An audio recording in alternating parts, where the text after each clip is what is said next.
बच्चों नमस्कार। आज हम आरंभ करेंगे अपना अध्याय 1 जो कि है वास्तविक संख्याएं। 10वीं क्लास का 10वीं कक्षा का जो बच्चा है जो हिंदी मीडियम में है उसके लिए ये क्लासें बनाई जा रही हैं। अगर आप में से किसी भी बच्चे को कोई भी डाउट आता है तो आप जो ये मेरा नंबर है इस नंबर पे आप मुझे डायरेक्टली कॉल करो या व्हाट्सएप करो। ठीक है बच्चों। तो हम स्टार्ट करेंगे वास्तविक संख्याएं। वास्तविक संख्याएं स्टार्ट करने से पहले बच्चों कुछ संख्याएं ऐसी हैं जो आपने पिछली क्लास में आपने पढ़ी है। जो आपने 9वीं क्लास करी है उसमें आपने वो संख्याएं पढ़ी होंगी। जैसे कि सबसे पहले मेरी आती है प्राकृतिक संख्याएं। प्राकृतिक संख्याएं आपने पढ़ी है बच्चों पिछली क्लास में? तो जरूर पढ़ी। अगर नहीं पढ़ी तो मैं आपको बता देता हूँ।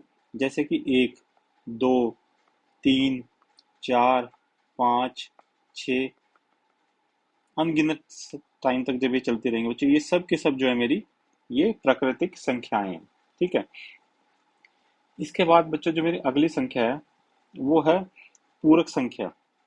पूर्ण संख्याएं। अगर बोलने में कुछ भी मेरी उच्चारण में कोई भी दिक्कत हो तो आप यहाँ से पढ़ लेना उसको। तो इसका है पूर्ण संख्याएं। ये पूर्ण संख्याएं कौन सी होती है बच्चों? पूर्ण संख्या में क्या होता है, बस एक मेरा जीरो और आ जाएगा, जो शून्य है वो और आ जाएगा। तो शून्य, एक, दो, तीन, चार, पाँच, छ, ये ऐसी चलती रहेंगे अनगिनत टाइम तक। ठीक है बच्चों। तो पूर्ण संख्याओं में मेरा जीरो और ऐड हो जाएगा, बाकी सब की सब मेरी प्राकृतिक संख्याएं इसमें रहेंगी। ठीक है। उसके बाद बच्चों देखो मेरी कौन सी संख्याएं हैं, जो भी इसका नाम आप इसको पढ़ के देखना।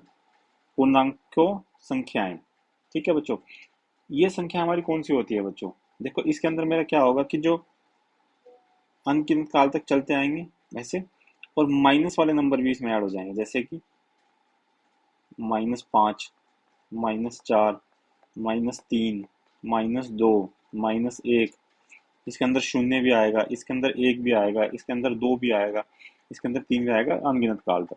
तो इसका मतलब क्या है कि जो ये वाली मेरी संख्या है इसके अंदर मेरी ये प्राकृतिक संख्याएं भी आ जाएंगी और पूर्णांक संख्याएं भी आ जाएंगी।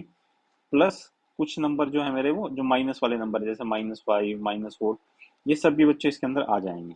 ठीक है। इन सबको मिला के मेरी ये वाली संख्या बन जाएगी। ठीक है बच्चों। अब इसके बाद आती है मेरी परिमेय परिमेय संख्याएं। ठीक है। परिमेय संख्याएं मेरी कौन सी होती हैं बच्चों? देखो अब यहाँ पे मेरी कौन सी संख्या रहेगी, जैसे जो संख्या विभाजित फॉर्म में लिखी जाती हैं, जैसे कि p/q की फ्रैक्शन की फॉर्म में लिखी जाती है बच्चों। ठीक है। वो सब संख्याएं मेरी इसमें आ जाएंगी। जैसे कि 2/3 है, 2/3 है। अब ये संख्या ना तो यहाँ पे आई, ऊपर वाले में भी नहीं आई, ऊपर कहीं पे भी नहीं आई, तो ये संख्या जो है मेरी ये परिमेय संख्या है। ऐसे ही 3/2 भी है, ये भी मेरी एक परिमेय संख्या है। ऐसे आप 5/4 देख लो, 5/4, ये भी मेरी एक परिमेय संख्या है। यहाँ तक कि जितने भी प्राकृतिक संख्याएं हैं, जितने भी पूर्ण संख्याएं हैं, जितने भी पूर्णांकों संख्याएं हैं, आप मुझे बताना इसकी प्रोनाउंसिएशन क्या है। ये सब की सब मेरी परिमेय संख्या भी होती हैं। कैसे? जैसे मान लो 2 है, तो जो खाली 2 है इसको मैं 2/1 लिख दूं तो कुछ गलत है? क्यों? 2/1 भी तो मेरा 2 ही होता है। तो ये जो है ये भी मेरी एक परिमेय संख्याएं हैं। ठीक है बच्चों। जितनी भी संख्याएं आप सोच सकते हो सब की सब संख्याएं जो है लगभग वो सब की सब मेरी परिमेय संख्याएं हैं। अब कुछ संख्याएं बच्चों ऐसी हैं जो अपरिमेय संख्याएं हैं। अपरिमेय संख्या मतलब वो है जिनको ऐसे फ्रैक्शन की फॉर्म में नहीं लिख सकते, p/q की फॉर्म में लिखा ही नहीं जा सकता। एग्जाम्पल एग्जाम्पल मैं आपको बताता हूँ, उदाहरण के तौर पे मैं आपको बताता हूँ। जैसे रूट के अंदर 2। ठीक है बच्चों। रूट के अंदर 2। आप सोच के बताओ कि ये मेरी परिमेय संख्या बन सकती है या नहीं बन सकती? ठीक है। आप फटाफट इसको पहले वीडियो को पॉज करो और सोच के बताओ कि मेरी परिमेय संख्या बन सकती है या नहीं बन सकती।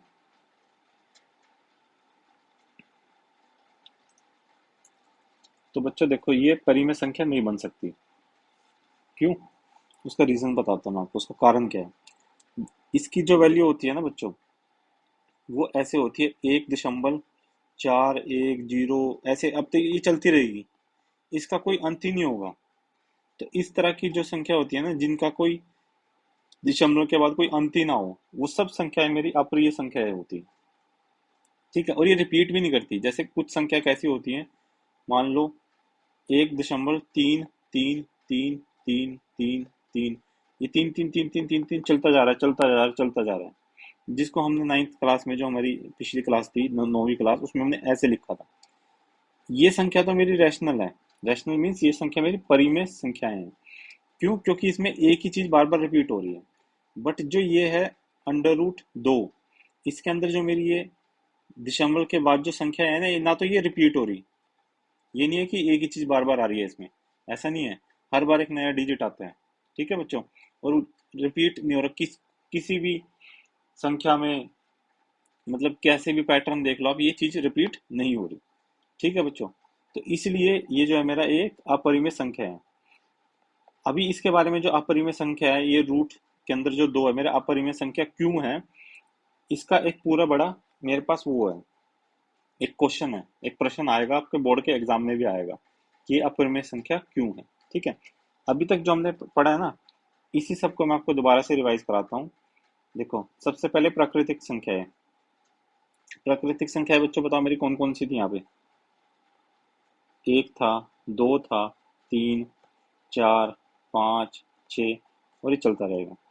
उसके बाद कौन सी थी मेरी, पूर्ण संख्याएं। पूर्ण संख्या में क्या हुआ था, जो ये मेरी जितनी भी प्राकृतिक संख्याएं थे, इसमें एक जीरो और ऐड करना था, शून्य और ऐड कर देंगे तो मेरी पूर्ण संख्याएं बन जाएंगी। जैसे कि 0, 1, 2, 3, 4, 5, ऐसे चलता रहेगा। ठीक है, अब जितनी भी पूर्ण संख्याएं हैं, इसके अंदर अगर मैं माइनस वाले नंबर ऐड कर दूं सारे, ठीक है, मतलब माइनस वाले नंबर जितने भी होंगे, जैसे कि -5, -4, -3, -2, -1, 0, 1, 2, 3, 4, ये सब के सब अगर मैं इसमें ऐड कर दूंगा तो ये मेरी बन जाएंगी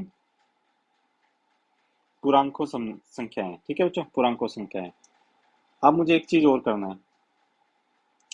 अब मेरी देखो बच्चों, जितनी भी मेरी ये हैं प्राकृतिक संख्याएं, वो सब की सब मेरी पूर्ण संख्या के अंदर आती हैं। ठीक है, और जितनी भी मेरी ये पूर्ण और प्राकृतिक संख्याएं हैं, ये सब की सब मेरी इसके अंदर आती हैं।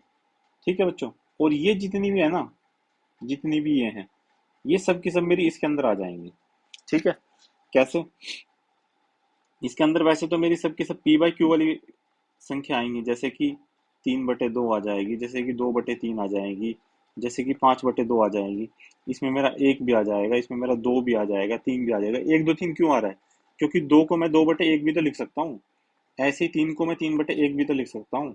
तो इसलिए ये जो संख्या है बच्चों मेरी, ये भी मेरी परिमेय संख्या है।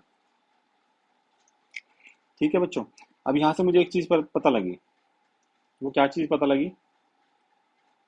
कि जितनी भी मेरी प्राकृतिक संख्याएं हैं बच्चों,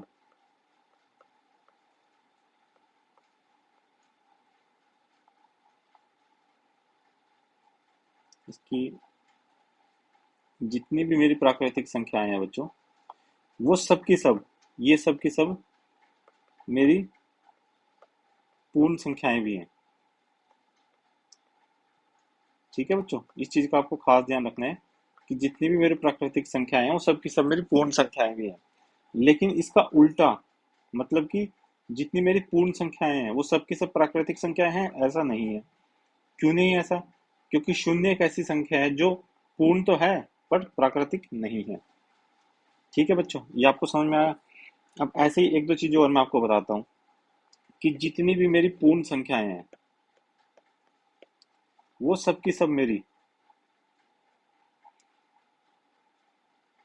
पूर्णांकों संख्याएं भी है बच्चों। इसको जैसे भी आप प्रोनाउंसिएट करते हो, वो आप कर लेना, जैसे भी आप इसका उच्चारण करते हो।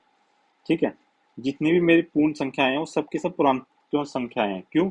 क्योंकि पूर्ण के अंदर क्या है मेरा, 1 2 3, 0, 4, 5, ये सब है, ये सब के सब मेरी इसके अंदर भी है। लेकिन जितनी भी मेरी पूर्णांकों संख्याएं हैं, वो सब की सब मेरी पूर्ण संख्या हो, ऐसा सच है, ये तथ्य सच है, सच नहीं है। क्यों नहीं है?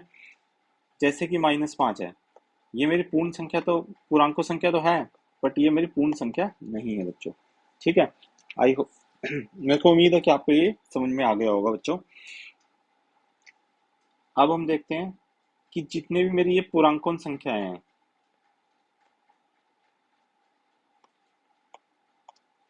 जितनी भी मेरी पूर्णांकों संख्याएं हैं, ये सब की सब मेरी परिमेय समस्या भी मतलब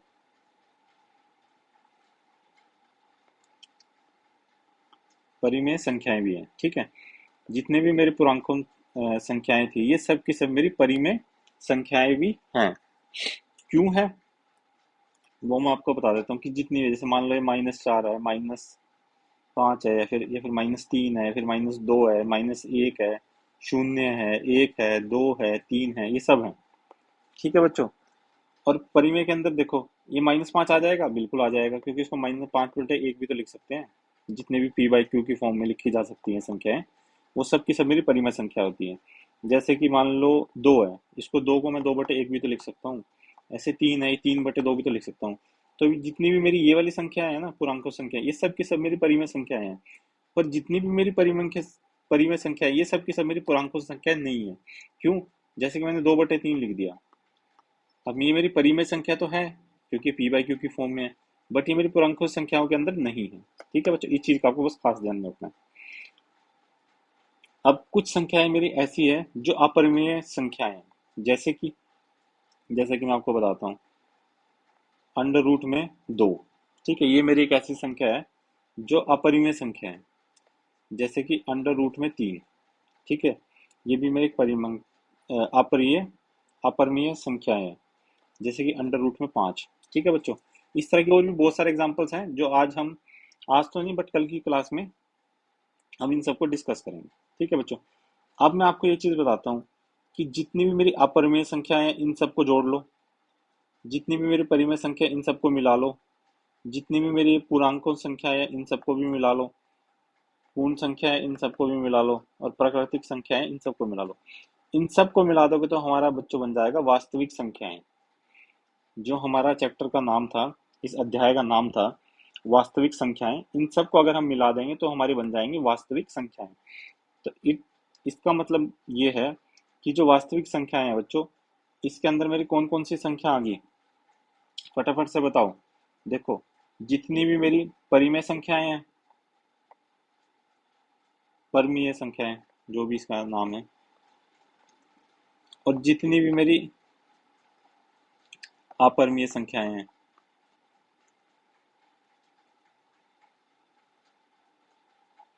इन सबको अगर आप मिला दोगे तो मेरी वास्तविक संख्याएं आ जाएंगी। ठीक है, और जो ये परिमेय संख्याएं हैं, इसके अंदर मेरी सारी संख्याएं पहले से ही आती हैं। जैसे कि प्राकृतिक संख्याएं हैं, ये मेरी सारी की सारी परिमेय संख्या के अंदर आती हैं बच्चों, प्राकृतिक संख्याएं। ठीक है, जैसे कि मेरी पूर्ण संख्याएं हैं, वो भी मेरी इसके अंदर आती हैं। ठीक है, जैसे कि ये तीसरे वाली है मेरी पूर्णांकों संख्याएं,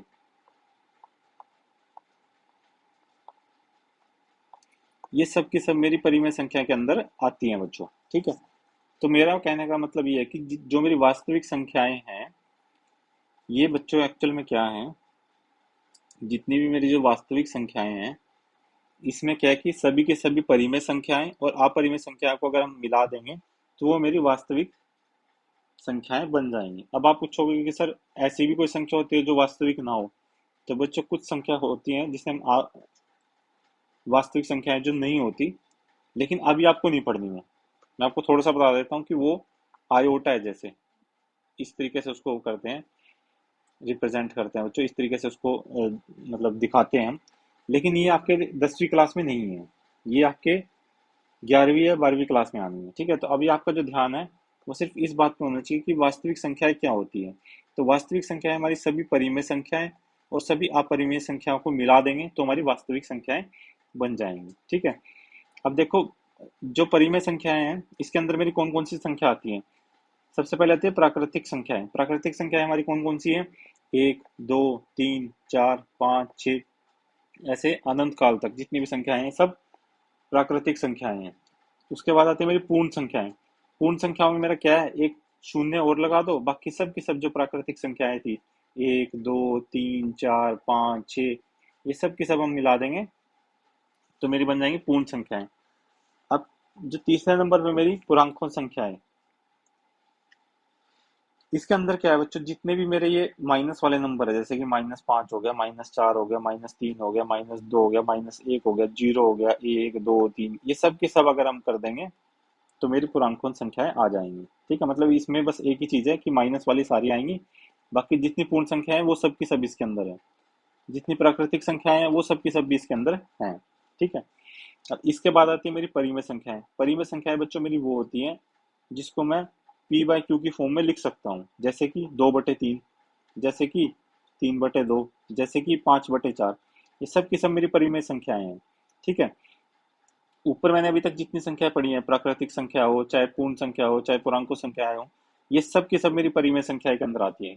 जैसे कि मान लो आपने 2 लिखा, तो 2 को मैं ऐसे लिख सकता हूँ 2/1, तो ये भी मेरी एक परिमेय संख्या हो जाएगी। आप -2 लिखोगे तो -2/1 हो जाएगा, वो भी मेरी एक परिमेय संख्या हो जाएगी। अब तीसरी जो आती है मेरी अपरिमेय संख्या। अपरिमेय संख्या बच्चों मेरी वो होती है जिसको मैं पी बाई क्यू की फॉर्म में नहीं लिख सकता।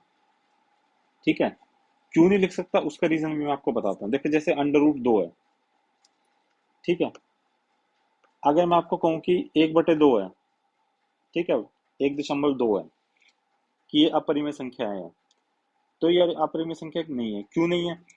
1/2 को मैं ऐसे भी तो लिख सकता हूँ 12/10, तो इसको जब मैं कैंसिल करूंगा तो मैं ऐसे नहीं लिख दूंगा 6/5। देखो ये तो पी बाई क्यू की फॉर्म में लिखी जा सकती है।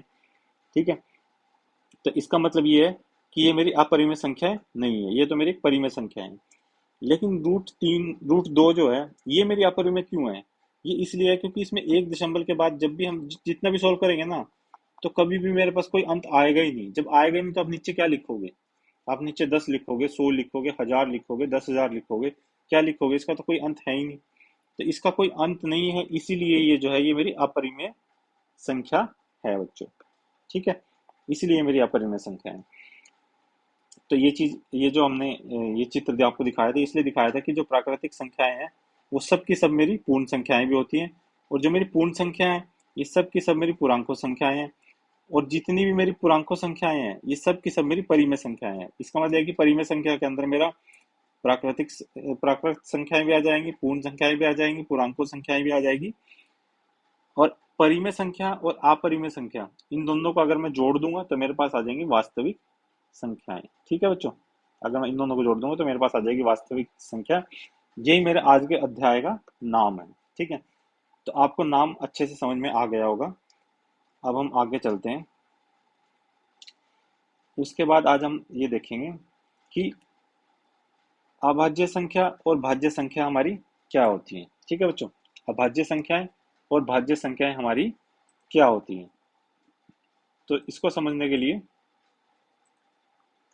हम क्या करते हैं, मैं आपको कुछ उदाहरण देता हूँ।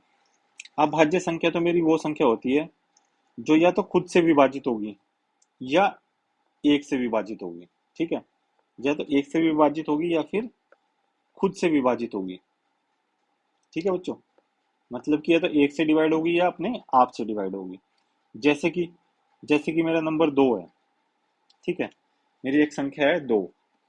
ये जो 2 संख्या है ये या तो एक से विभाजित हो जाएगी, 2/1 मेरा 2 आ जाएगा। ठीक है, या फिर ये 2 से विभाजित होगी, 2/2 मेरा 2 1 आ जाएगा। ठीक है, तो ये देखो, ये जो 2 है एक संख्या, ये वाली संख्या 2, ये या तो खुद से विभाजित हो रही है या एक से विभाजित हो रही है, ये खुद से या एक से। ऐसी मेरी संख्या है जैसे 3। अब 3 है, इसको मैं एक से विभाजित करूंगा तो मेरे पास 3 आ जाएगा। इसी 3 को मैं अगर 3 से विभाजित कर दूंगा तो 1 आ जाएगा। मीन्स 3 भी मेरी एक ऐसी संख्या है जो या तो एक से विभाजित होती है या खुद से विभाजित होती है। अगर मैं 3 को 2 से विभाजित करूंगा तो मेरा पूरा नंबर आएगा नहीं, आएगा 3/2 आ जाएगा, 3/2। इसलिए इसको हम सोल्व नहीं कर पाएंगे। ठीक है, तो इसका मतलब है कि ये भी मेरी एक अभाज्य संख्या है। ऐसे ही जो 5 है, अब 5 को हम 1 से विभाजित करेंगे तो मेरे पास 5 आ जाएगा। ऐसे ही हम 5 को 5 से विभाजित करेंगे तो मेरे पास 1 आ जाएगा। इट मीन्स 5 को या तो 1 से विभाजित करा जा सकता है या फिर 5 से, मतलब अपने आप से विभाजित करा जा सकता है। ऐसी मेरी एक संख्या 7 है, और ऐसी मेरी और भी बहुत सारी संख्या है। 11 है, आप 13 को देख लो, आप 17 को देख लो, आप 19 को देख लो, आप 23 को देख लो, आप 29 को देख लो, आप 31 को देख लो, आप 37 को देख लो, आप 43 को देख लो। ऐसी बहुत सारी संख्याएं हैं बच्चों जो कि अभाज्य संख्याएं हैं। ठीक है, तो अब हमें ये समझ में आ गया कि अभाज्य संख्या हमारी वो होती है जो या तो एक से विभाजित होती है या फिर अपने आप से खुद से विभाजित होती है। ठीक है। उसके बाद आती है हमारी भाज्य संख्याएं। तो भाज्य संख्याएं बच्चों ऐसी होती है जो कि हमारी बहुत सारी संख्याओं से विभाजित हो सकती है। उदाहरण के तौर पे मैं देखता हूँ चार। चार मेरी सबसे छोटी भाज्य संख्या है। ठीक है बच्चों, क्यों? क्योंकि चार को मैं देखो एक से विभाजित कर सकता हूँ तो मेरे पास आ जाएगा चार। चार को मैं दो से विभाजित कर दूंगा तो मेरे पास आ जाएगा दो। ठीक है। और चार को मैं चार से भी विभाजित कर सकता हूँ, मतलब ये आ जाएगा एक। तो चार जो मेरी संख्या है वो एक से भी विभाजित हो सकती है, वो दो से भी विभाजित हो सकती है, और वो चार मतलब अपने आप से भी विभाजित हो सकती है बच्चों। ठीक है। उसके बाद जैसे मेरी एक संख्या है, उदाहरण के तौर पर मैं लेता हूँ छः। अब छः है, छः को मैं एक से विभाजित कर सकता हूँ, छः आ जाएगा। छः को मैं दो से भी विभाजित कर सकता हूँ तो मेरे पास तीन आ जाएगा। छः को मैं तीन से भी विभाजित कर सकता हूँ तो मेरे पास दो आ जाएगा। और छः को मैं छः से भी विभाजित कर सकता हूँ तो मेरे पास एक आ जाएगा। तो इट मीन्स हमारा इससे इससे मतलब हमारा ये है कि जो भाज्य संख्या है वो बहुत सारी संख्याओं से विभाजित हो सकती है। ठीक है बच्चों, इसका सीधा सा बस यही मतलब है कि जो भाज्य संख्या है वो अपने आप से तो भाज्य हो ही जाएंगी, लेकिन दूसरे नंबरों से भी, दूसरे जो अभाज्य संख्याएं हैं जैसे कि एक, दो, तीन, इनसे भी विभाजित हो जाएंगी। लेकिन जो अभाज्य संख्या है वो ये तो अपने आप से विभाजित होंगी या फिर एक से विभाजित होंगी। ठीक है। आपको समझ में आ गया कि अभाज्य संख्या हमारी क्या होती है और भाज्य संख्या हमारी क्या होती है। ये चीज आपको याद होनी बहुत जरूरी है बच्चों कि कौन सी संख्या हमारी अभाज्य संख्या है और कौन सी हमारी भाज्य संख्या है। अब देखो, अब बच्चों हम आते हैं सहभाज्य संख्याएं। ठीक है। इसका नाम है सह अभाज्य संख्याएं। तो देखो बच्चों, ये जो सह अभाज्य संख्याएं होती हैं ये मेरी एक संख्या नहीं होती, ये हमेशा मेरी दो संख्याओं का जोड़ा होता है। जैसे कि मैं लिखूं 8 और 15, मैं बोल दूं कि ये मेरी सह अभाज्य संख्याएं हैं। मतलब ये दो नंबर ऐसे नंबर हैं जो या तो एक से विभाजित होंगे। ठीक है। और एक के अलावा इनके बीच में कोई ऐसा नंबर नहीं होगा जो 8 को भी विभाजित कर दे और जो 15 को भी विभाजित कर दे। आप सोच के बताओ, कोई ऐसा नंबर है जो मेरा 8 को भी विभाजित कर दे और जो मेरा 15 को भी विभाजित कर दे? 8 को मेरा कौन कौन से नंबर विभाजित कर सकते हैं? एक विभाजित कर देगा, दो कर देगा, एक को छोड़ के बस। ठीक है। दो कर देगा, चार भी कर देगा, और आठ भी कर देगा। ये नंबर है जो मेरे 8 को विभाजित कर सकते हैं। अब 15 को कौन कौन से नंबर विभाजित कर सकते हैं? एक कर सकता है, तीन कर सकता है, पांच कर सकता है। ठीक है। और 15 कर सकता है। ये नंबर विभाजित कर सकते हैं। अब देखो, इसमें दो, चार, आठ आया, और इसमें क्या आया? तीन, पांच और 15। कोई भी नंबर जो है वो ऐसा नहीं है जो दोनों के अंदर हो। तो मतलब कोई भी नंबर ऐसा नहीं है जो 8 को भी विभाजित कर दे और 15 को भी विभाजित कर दे। तो इस तरह की जो संख्याएं होती है इसको हम बोलते हैं सह अभाज्य सह अभाज्य संख्याएं। ठीक है। इसके मैं कुछ और उदाहरण आपको बताता हूँ बच्चों। जैसे कि 9 और 16 है। ठीक है। तो जो 9 है ये किस किस से विभाजित हो सकता है? एक से हो जाएगा, तीन से हो जाएगा और नौ से हो जाएगा। ऐसे ही जो 16 है ये एक से हो जाएगा, दो से हो जाएगा, चार से हो जाएगा, आठ से हो जाएगा और 16 से हो जाएगा। अब देखो, 9 तो इन दो नंबर से विभाजित हो सकता है और 16 इन नंबरों से विभाजित हो सकता है, जबकि इनके बीच में आपस में कोई भी नंबर ऐसा नहीं है जो दोनों को विभाजित कर सकता है। तो इसका मतलब मैं ये बोल सकता हूँ कि 9 और जो 16 है ये मेरी सह अभाज्य संख्याएं हैं। ठीक है। ऐसे ही मैं आपको एक उदाहरण और देता हूँ, 21 और 40। अब देखो, 21 किस किस से विभाजित हो सकता है? तीन से हो सकता है, सात से हो सकता है। ठीक है। ऐसे ही मेरा 40 है, दो से विभाजित हो जाएगा। ठीक है। पांच से विभाजित हो जाएगा। और भी बहुत सारे नंबर है बट वो सब नंबर में दो से बने हुए हैं। ठीक है। मतलब कि जो 21 है वो मेरा तीन और सात से हो रहा है, ये दो और पांच से हो रहा है। इनमें कुछ भी नंबर देखो हमारा कुछ भी कॉमन नहीं है, कोई भी एक ऐसा नंबर नहीं है जो 21 को भी विभाजित कर दे और जो 40 को भी कर दे। अगर कोई कर सकता है तो आप मुझे बता देना। ठीक है। इसलिए इन दोनों नंबर को हम जो है, जैसे कि 8 और 15 का जो जोड़ा है इसको हम बोल देंगे कि सह अभाज्य संख्याएं हैं। ऐसे ही जो 9 और 16, जो ये 9 और 16, इसको भी हम बोल देंगे कि ये सह अभाज्य संख्याएं हैं। ऐसे 21 और जो 40 है इसको भी हम बोल देंगे कि ये सह अभाज्य संख्याएं हैं। ठीक है बच्चों, अब मेरे अगला जो पार्ट है, जो अगला मेरा विषय है, वो ये है प्रमेय 1.1। ठीक है, प्रमेय को हम इंग्लिश में बोलते हैं थ्योरम। ठीक है बच्चों, और ये बहुत ही इजी थ्योरम है। जो ये वाला प्रमेय है बहुत ही आसान है। ठीक है, इसमें क्या लिखा हुआ है, प्रत्येक भाज्य संख्या को अभाज्य संख्याओं के एक गुणनफल के रूप में व्यक्त किया जा सकता है। ठीक है, मैं आपको बताता हूँ कि भाज्य संख्या मैंने आपको बताया कौन सी होती है। अगर नहीं ध्यान आ रहा तो आ जाओ ऊपर देखते हैं। ये मैंने आपको बताया ना कि भाज्य संख्या क्या होती है, जो एक अपने आप से भी विभाजित हो सकती है और दूसरे नंबरों से भी विभाजित हो जाती है। ठीक है, उदाहरण के तौर पे मैंने आपको ये बताया था कि 4 है, 6 है, 8 है, 10 है, ये सब मेरी भाज्य संख्या है। तो इस प्रमेय में क्या बोलता है कि जो मेरी भाज्य संख्या है, जैसे कि 8 है, 8 छोड़ दो, अभी दूसरा देखते हैं बच्चों। जैसे कि मान लो 6 है। ठीक है, तो ये बोलता है कि अभाज्य संख्या को प्रत्येक भाज्य संख्या को अभाज्य संख्याओं के एक गुणनफल के रूप में व्यक्त किया जा सकता है। मतलब जो 6 है, इसको मैं इस तरीके से दिखा सकता हूं कि 2 गुना में 3। ठीक है, ये 2 और 3 मेरे अभाज्य संख्याएं हैं। ठीक है, तो 6 जो एक भाज्य संख्या है, उसको ऐसे दिखाया जा सकता है, व्यक्त किया जा सकता है कि वो 2 और 3 का गुणनफल है। ठीक है बच्चों, क्योंकि जब 2 और 3 को मैं गुणा करूंगा तो मेरे पास क्या आ जाएगा, 6 आ जाएगा। तो मतलब 2 और 3 का जो गुणनफल है, ये दोनों के दोनों मेरे अभाज्य संख्याएं हैं। तो किसी भी भाज्य संख्या को अभाज्य संख्याओं के गुणनफल के रूप में दिखाया जा सकता है। ये मेरा प्रमेय 1.1 जो है, ये मुझे ये चीज बता रहा है। ठीक है, मैं कुछ और आपको उदाहरण बताता हूँ बच्चों। जैसे कि आपने लिख दिया 10, लिख दिया, तो 10 को मैं ऐसे लिख सकता हूँ 2 गुना में 5। तो 10 मेरी क्या है, 10 तो मेरी एक भाज्य संख्या है कि नहीं है बच्चों। 10 तो मेरी एक भाज्य संख्या है, और इसको मैं 2 गुना में 5 दिखा रहा हूँ। ठीक है, तो इसका गुणाफल बन रहा है। तो 2 मेरी क्या है, 2 तो मेरी अभाज्य संख्या है। ठीक है, और ऐसी जो 5 है, ये भी मेरी अभाज्य संख्या है। तो ये जो मेरा परिमेय 1.1 मुझे कह रहा है, वो ये बोल रहा है कि जो भाज्य संख्या है, इसको अभाज्य संख्या के गुणनफल के रूप में व्यक्त किया जा सकता है, मतलब दर्शाया जा सकता है। ऐसे ही मैं आपको कुछ और एग्जाम्पल बताता हूँ बच्चों, कुछ और उदाहरण आपको मैं बताता हूँ। जैसे कि आप उदाहरण लो, मैंने 24 लिया।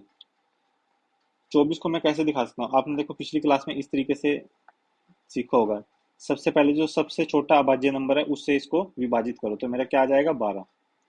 फिर जो सबसे छोटा विभाजित नंबर है, अभाज्य नंबर है, उससे विभाजित करो, फिर मैंने 2 से करा तो मेरा 6 आ जाएगा। फिर मैं 2 से करूंगा तो मेरा 3 आ जाएगा। अब जो सबसे छोटा अभाज्य नंबर है 2, उससे तो ये 3 विभाजित नहीं हो रहा, तो इससे बड़े वाले अभाज्य नंबर पे आ जाओ, तो मैंने 3 लिख दिया, तो यहाँ मेरा आ जाएगा 1। ठीक है, तो इसका मतलब है जो ये मेरा भाज्य नंबर है 24, इसको मैं ऐसे लिख सकता हूँ, 2 गुना में 2 गुना में 2 गुना में 3। देखो ये 2 गुना में 2 गुना में 3। ठीक है, इसमें मेरा 3 बार तो 2 आ जाएगा, 2 भी एक अभाज्य नंबर है और 3 भी एक अभाज्य नंबर है। तो मेरा जो परिमेय 1.1 है, ये मुझे यही तो बोल रहा है कि कोई भी एक जो भाज्य संख्या है, उसको अभाज्य संख्या के गुणनफल के रूप में व्यक्त किया जा सकता है। और ये गुणनफल में जो है बच्चों, ये अपने आप में एक यूनिक है, ये अद्वितीय होता है। अद्वितीय का मतलब ये है कि इस तरह का कोई और नंबर नहीं होगा। ठीक है, अब मैं आपको एक चीज बताता हूँ कि जो 2 गुना में 2 गुना में 2, इसमें 2 3 बार आ रहा है, तो मैं इसको ऐसे भी लिख सकता हूँ, 2 और 2 की जो पावर है 3 गुना में 3। ठीक है, तो इसका मतलब है कि जो 24 है, इसको मैं ऐसे लिख सकता हूँ, 2 गुना में 3, सॉरी, 2 की पावर 3 गुना में 3। ठीक है, आप इस तरीके से इस नंबर को लिख सकते हो, इस संख्या को आप इस रूप में लिख सकते हो बच्चों। ठीक है, ऐसे मैं आपको कुछ और उदाहरण बताता हूँ। जैसे कि मेरा उदाहरण आप ले लो, मैंने 30 है एक नंबर। ठीक है, अब इसको भी, 30 तो एक मेरा भाज्य नंबर है, मुझे पता है। मुझे इसको अभाज्य संख्याओं के रूप में लिखना है। तो सबसे पहले मुझे क्या लिखना है, मैंने 30 लिया, सबसे छोटा जो अभाज्य नंबर है जिससे ये विभाजित हो जाए 30, तो वो है मेरा 2। जब मैंने 2 से इसको विभाजित करा तो मेरे पास आया 15। अब 15 आ गया मेरे पास। अब सबसे छोटा अभाज्य नंबर कौन सा है जिससे 15 विभाजित हो जाए, तो वो है मेरा 3। ठीक है। अब जब मैं 3 से इसको विभाजित करूंगा तो मेरे पास आ जाएगा 5। ठीक है बच्चों। अब सबसे छोटा अभाज्य नंबर जिससे 5 विभाजित हो जाए तो वो तो 5 ही है, यहाँ पे आ जाएगा 1।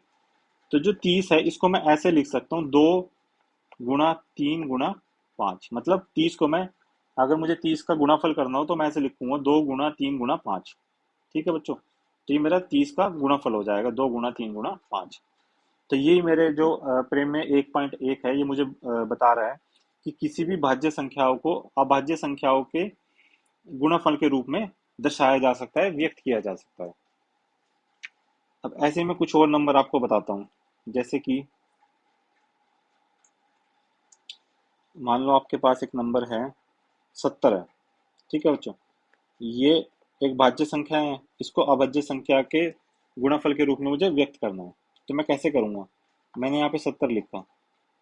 अब मैंने देखा सबसे छोटा अभाज्य नंबर जिससे मेरा 70 जो है वो विभाजित हो जाए, तो वो है 2। जब मैं 2 से 70 को विभाजित करूंगा तो मेरे पास क्या आ जाएगा, 35 आ जाएगा। अब 35 के लिए सबसे छोटा ऐसा अभाज्य नंबर जिससे 35 मेरा विभाजित हो जाए, वो कौन सा नंबर है, वो नंबर है बच्चों मेरा 5। जब मैंने इसको 5 से करा, 35 को जब मैंने 5 से विभाजित करा तो मेरे पास आ जाएगा 7। अब मैंने यहाँ पे लिख दिया 7, क्योंकि 7 के लिए तो मेरे पास इससे छोटा अभाज्य नंबर कोई है ही नहीं जिससे 7 विभाजित हो जाए, तो यहाँ पे आ जाएगा मेरा 1।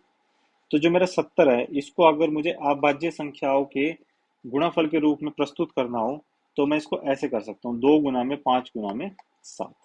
ठीक है बच्चों। मुझे उम्मीद है कि आपको ये सब समझ में आ गया होगा। अगर कुछ अब भी समझ में नहीं आया तो आप मुझे कॉल कर लेना। तो देखो बच्चों, जो मेरी प्रेम में 1.1 थी, ये मुझे बता रही थी कि जो प्रत्येक भाज्य संख्याएं हैं, कोई भी एक भाज्य संख्या है, उसको अभाज्य संख्याओं के, प्रत्येक जो भाज्य संख्या है उसको अभाज्य संख्याओं के गुणनफल के रूप में व्यक्त किया जा सकता है। ठीक है। मैंने यही करा, मैंने एक 6 मेरी भाज्य संख्या है, इसको मैंने 2 गुना 3 लिख दिया। 2 भी मेरा अभाज्य संख्या है और 3 भी मेरी अभाज्य संख्या है, तो इसका गुणाफल आ जाएगा 2 गुना 3। ठीक है। तो 6 का जो गुणाफल है वो है 2 गुना 3। ठीक है बच्चों। ऐसे ही मेरे पास 10 है, तो 10 को मैंने, 10 तो मेरी एक भाज्य संख्या है, अब मुझे इसको व्यक्त करना है अभाज्य संख्याओं के गुणनफल के रूप में। तो मैंने क्या करा, 10 को मैं ऐसे लिख सकता हूँ 2 गुना में 5। ये 2 और 5 मेरी दोनों की दोनों अभाज्य संख्याएं हैं। तो 10 को जब मैं ऐसे लिखूंगा कि 2 गुना में 5, तो ये मेरा हो जाएगा 10 का गुणाफल, वो भी अभाज्य संख्याओं के रूप में। ठीक है। अब ऐसे ही मैंने क्या करा, मैंने थोड़े से बड़े नंबर लिए जो ज्यादा वाले नंबर है, जैसे कि 24 लिया। अब 24 को मैं कैसे लिख सकता हूँ, तो इसके लिए मैंने कोई एक ऐसा तरीका देखना था जो मैं पहले करता था। जैसे कि मैंने यहाँ 24 लिख लिया, सबसे पहले मैं वो देखूंगा कि सबसे छोटा अभाज्य नंबर क्या है जिससे 24 को विभाजित किया जा सकता है, तो वो है 2। तो 2 को जब 24 को मैं 2 से विभाजित करूंगा तो मेरे पास आ जाएगा 24, सॉरी 12 आ जाएगा, माफ करना बच्चों। जब 24 को मैं 2 से विभाजित करूंगा तो मेरे पास 12 आ जाएगा। ठीक है। अब इस 12 को ऐसे में सबसे छोटे अभाज्य नंबर से किससे विभाजित कर सकता हूँ, जो सबसे छोटा अभाज्य नंबर हो, तो वो है बच्चों मेरा 2। फिर मैंने 12 को 2 से विभाजित करा तो मेरे पास क्या आ जाएगा, 6। अब जो ये 6 है ये भी 2 से विभाजित हो जाएगा तो मेरे पास आ जाएगा 3, और 3 तो मेरा 3 से विभाजित होगा, यहाँ पे आ जाएगा 1। तो इसका अर्थ ये है कि जो 24 है इसको मैं ऐसे लिख सकता हूँ, 2 गुणा में 2 गुणा में 2 गुणा में 3। ठीक है बच्चों। तो इस 24 जो है इसको मैं ऐसे लिख सकता हूँ, 2 की पावर 3 गुणा में 3। ठीक है। तो मतलब 24 जो है मेरा वो एक अभाज्य संख्या थी, सॉरी भाज्य संख्या थी, और इसको मैंने गुणनफल के रूप में लिख दिया अभाज्य संख्याओं को। ठीक है। और यही मेरी जो प्रेम में 1.1 है, ये मुझे ये चीज बता रही है। ठीक है। और ये सभी जितने भी मेरी भाज्य संख्याएं हैं सबको अभाज्य संख्याओं के गुणनफल के रूप में लिखा जा सकता है बच्चों। ठीक है। आप कोई भी भाज्य संख्या सोच लेना अपने मन में और उसके गुणनफल के मतलब अभाज्य संख्याओं के गुणनफल के रूप में आप उसको लिख सकते हो। अब जैसे कि एक उदाहरण हो रहा है 30। यहाँ पे मैंने 30 लिखा, सबसे छोटा अभाज्य नंबर जो 30 को विभाजित कर दे वो है मेरा 2। तो जब मैंने 30 को 2 से विभाजित करा तो मेरे पास आ गया 15। अब 15 के लिए मुझे सबसे छोटा वो नंबर देखना है, अभाज्य नंबर, अभाज्य संख्या जो मेरी 15 को विभाजित कर दे। तो वो है मेरा 3। जब मैं 15 को 3 से विभाजित करूंगा तो मेरे पास आ जाएगा 5। फिर मैंने यहाँ पे लिखा 5, 5 को 5 से डिवाइड करूंगा या विभाजित करूंगा तो मेरे पास आ जाएगा 1। तो इसका मतलब ये है कि मैं 30 को ऐसे लिख सकता हूँ, 2 गुणा में 3 गुणा में 5। देखो अब ये तो मेरा था भाज्य संख्या और ये सब की सब मेरी है अभाज्य संख्या। तो भाज्य संख्याओं को अभाज्य संख्याओं के गुणनफल के रूप में दर्शाया जा सकता है, व्यक्त किया जा सकता है। ऐसे ही मैंने एक उदाहरण और लिया 70। ठीक है बच्चों, अब ये 70 है। 70 को मैं कौन से सबसे छोटे से छोटे भाज्य अभाज्य संख्या से विभाजित कर सकता हूँ? तो वो है 2। तो मैंने जब 70 को 2 से विभाजित करा तो मेरे पास आ गया 35। अब 35 के लिए मुझे छोटे से छोटा अभाज्य नंबर है देखना है जो 35 को विभाजित कर दे। तो वो है बच्चों मेरा 5। और जब मैं 35 को 5 से विभाजित करूंगा तो मेरे पास क्या आ जाएगा? 7। तो 7 तो 7 से ही विभाजित होगा, फिर आ जाएगा मेरा 1। तो इसका मतलब है कि मैं 70 को ऐसे लिख सकता हूँ, 2 गुणा में 5 गुणा में 7। मतलब 70 को ऐसे लिखा जा सकता है जो अभाज्य संख्याओं का गुणाफल हो। ठीक है बच्चों, तो आपको ये जो प्रमेय 1.1 है, अब आपको ये होपफुली, मेरी उम्मीद है कि आपको ये समझ आ गया होगा। तो अब हम जो है अपना प्रमेय 1.2 देखते हैं बच्चों। ठीक है, प्रमेय 1.2। तो देखो प्रमेय 1.2 क्या कहता है कि मान लीजिए p एक अभाज्य संख्या है, अभाज्य संख्या है। ठीक है, तो जो p है वो मेरी एक अभाज्य संख्या है। यदि p जो है वो a स्क्वेयर को विभाजित करती है तो p a को भी विभाजित करेगी, जहां एक एक धनात्मक पूर्णांक है। ठीक है, धनात्मक का मतलब तो बच्चों ये है कि पॉजिटिव है। ये नंबर है क्योंकि मेरा पॉजिटिव इंटीजर है, पॉजिटिव पूर्णांक नंबर है, जो मैंने आपको बताया था। मतलब कि ये नंबर मेरा 1 हो सकता है, 2 हो सकता है, 3 हो सकता है, 4 हो सकता है, ऐसा कुछ भी हो सकता है। ठीक है, तो मुझे देखो बच्चों ये क्या बोल रहा है कि मान लीजिए जो p है वो एक अभाज्य संख्या है। ठीक है, और दूसरे में ये कह रहा है कि यदि p जो है वो a स्क्वेयर को विभाजित कर रहा है, अगर ये p जो है, अगर मेरा a स्क्वेयर p से विभाजित हो रहा है। ठीक है, ये बोल रहा है कि अगर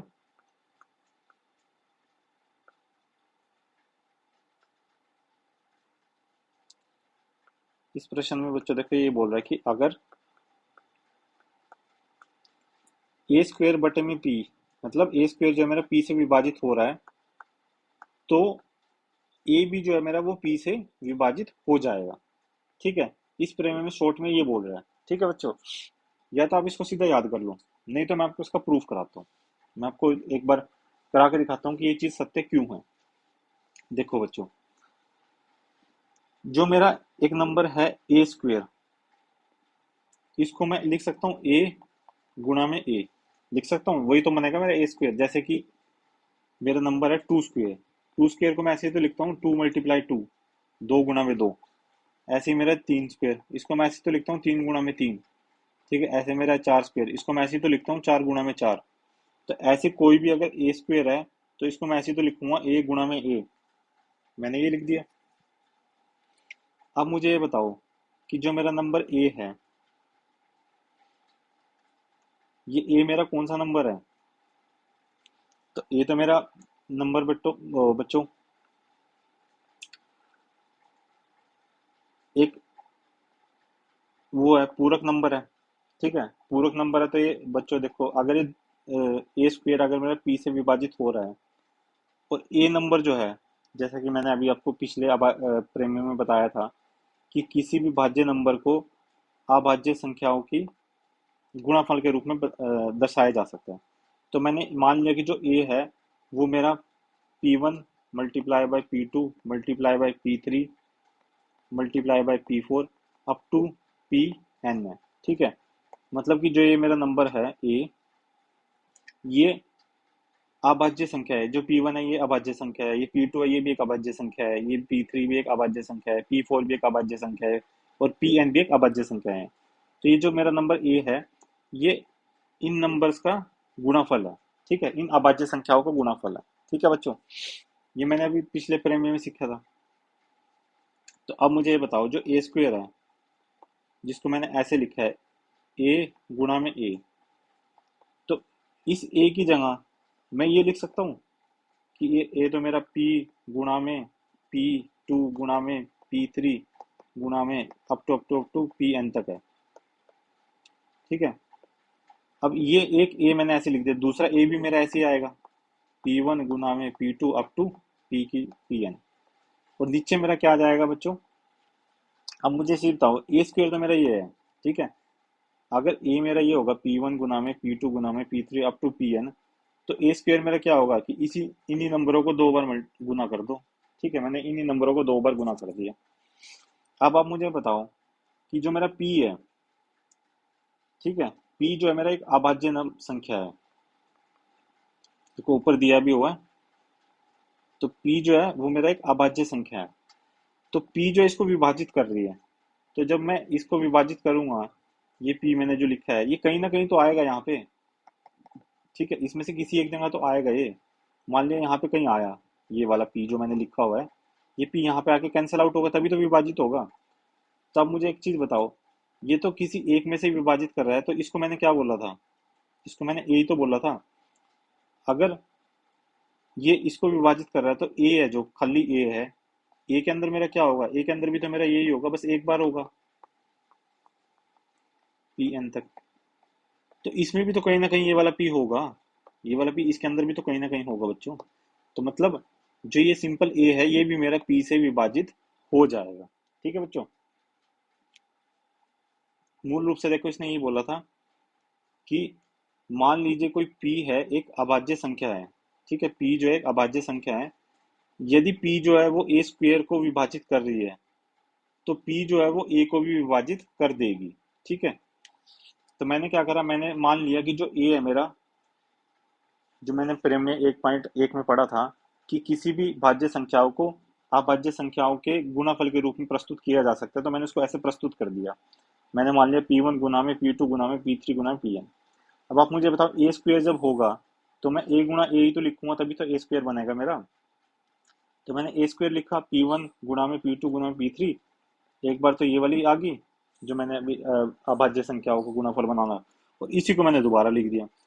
अब नीचे ये विभाजित कर रहा है, अगर P को विभाजित कर रहा है, P मेरी एक अभाज्य संख्या है बच्चों यहाँ पर।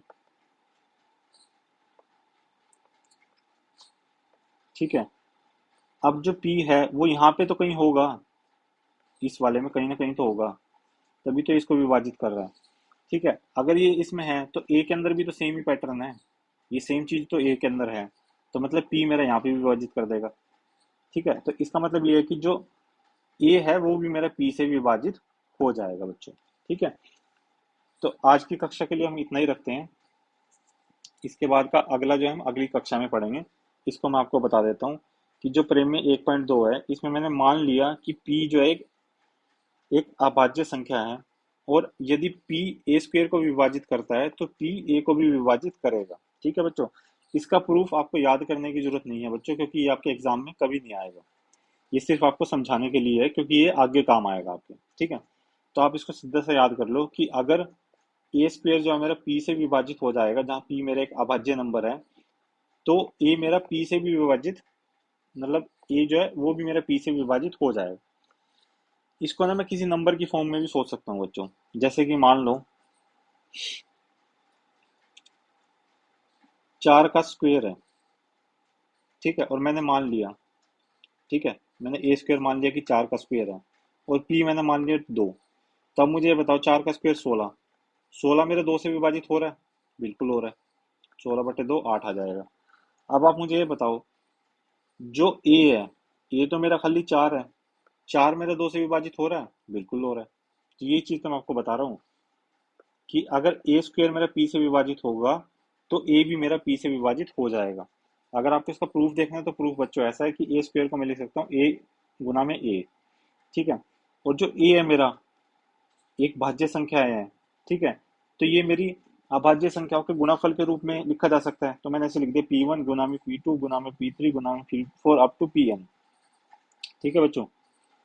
अब मुझे ये बताओ कि ए स्क्वेयर जब होगा तो जो ये मैंने लिखा है इसी को तो दो बार लिखना है बस। तो मैंने ऐसे ही करा, इसको एक बार लिखा, इसको दूसरी बार लिखा। और ए स्क्वेयर जो है मेरा वो पी से विभाजित हो रहा है, पी जो कि मेरी एक अभाज्य संख्या है। अगर पी से विभाजित हो रहा है तो पी यहाँ पे कहीं तो आएगा, कहीं ना कहीं तो होगा। मैंने मान लिया कि यहाँ पे है, ये यहाँ पे यहाँ से कट गया। तब मुझे ये बताओ जो जो चीज यहाँ पर है वो चीज ए में, ए के अंदर भी तो है, तो ए को भी विभाजित कर देगा। और यही मुझे बताना था कि जो मेरा ए है वो भी मेरा जो पी है एक अभाज्य नंबर है, इससे विभाजित हो जाएगा। ठीक है। अगर आपको कुछ समझ ना आए तो आप मुझे डायरेक्ट कॉल कर लेना। धन्यवाद।